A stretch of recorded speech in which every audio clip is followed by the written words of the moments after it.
Welcome to another episode of the Life Creative Podcast. This is a show dedicated to helping you get the most from your creativity, offering you inspiration, suggestions, and discussion. So let's get on with the show.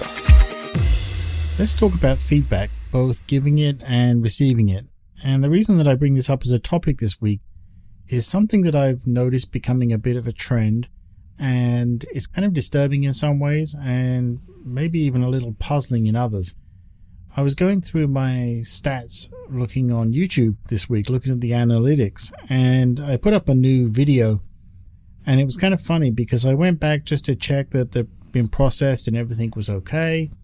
And then I noticed that it had already been given, a kind of a downvote, a thumbs down on YouTube, if you're familiar with it.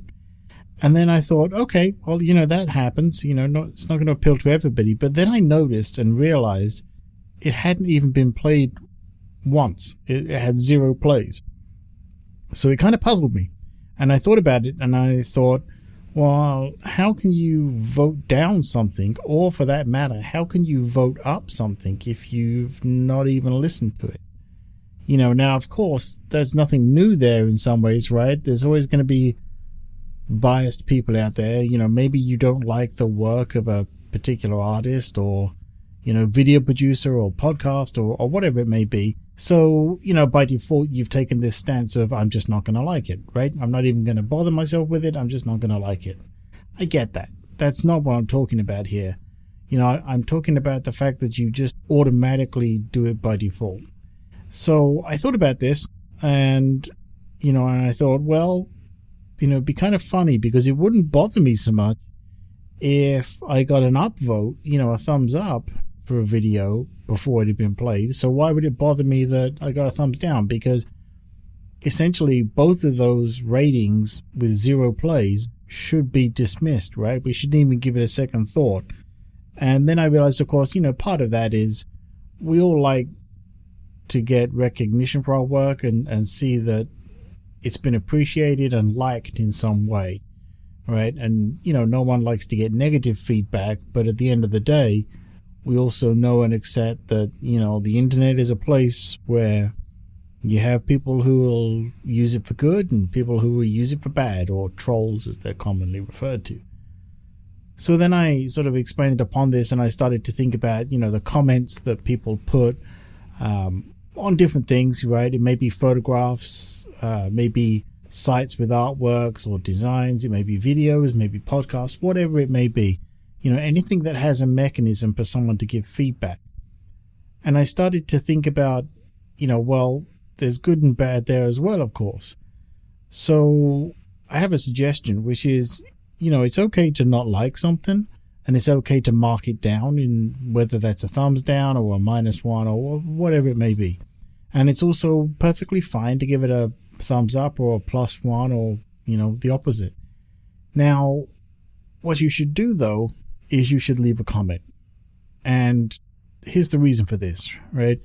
Me and presumably you, the listener, if you get a rating on something from somebody, they kind of owe you at that point an explanation for that rating, whether it's good or bad. And the same for you. If you go and, thumbs up, thumbs down, something, whatever it may be, you owe it to that person to give a comment as to why you gave it that rating. Now, again, nobody likes to get a, negative review, but it is helpful if you look at it in the right context, right? Let's say someone gives you a downvote on a podcast episode and they say in the comments, the audio recording was terrible, or the volume was too low, was too high, or I just didn't like the content, or I thought you were just completely, off the mark and, talking a bunch of gobbledygook. Okay, that's their opinion. They're perfectly entitled to it. But all of that, it can be seen as constructive feedback. Now, you could look at it and go, well, maybe that person's not my target audience. But what if they are the target audience? Well, now you understand that you're missing your mark, right? You're not hitting the people you expected to. So you have to, take those comments and take them into account and work with them. So it's valuable to get that feedback. Now, on the flip side, if someone says, hey, I loved this podcast, I loved this topic you were talking about, great. That's a sign for you that gives you feedback that says, okay, I should do maybe more on this topic because this is the kind of listener I was looking for and I've hit the mark and I'm going down the right path, right?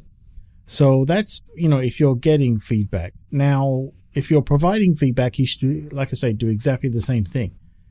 So often if I like, a podcast or an episode, something like that, not only am I more inclined, and I do try very hard to remember to share it on my social media networks with people because I think it would be valuable to them, but I give a reason. So I'll say why I think it's valuable for people to listen to it, right? Or if I leave a review in an app store or, a podcast site, something like that, where you can leave reviews. And I leave comments as to why I think it was good or why I think it was bad. If I'm going to do bad, I try to turn it to be constructive. So I might say, I thought there was too much ambient noise or too much noise in the background. And I think if you was to reduce that, it would certainly help. So I do try to provide feedback in that way. And I think you should do the same, right? If we expect people to do it for us, we owe it to other people to do it for them. So, think about that as you're going through and liking things or rating things in whatever fashion it may be.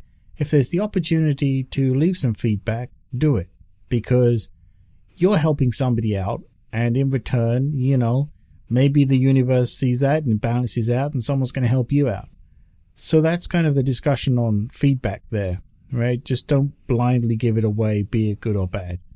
Hopefully this has been helpful to you. If it has, please leave me feedback, right? There you go. You can leave feedback in the, whatever podcast collector you're listening to this in or the player. There's also a link in the show notes to provide a rating and a feedback. I always say this and I always try to remember to ask because it is helpful to me. So please provide some feedback. Give me your comments.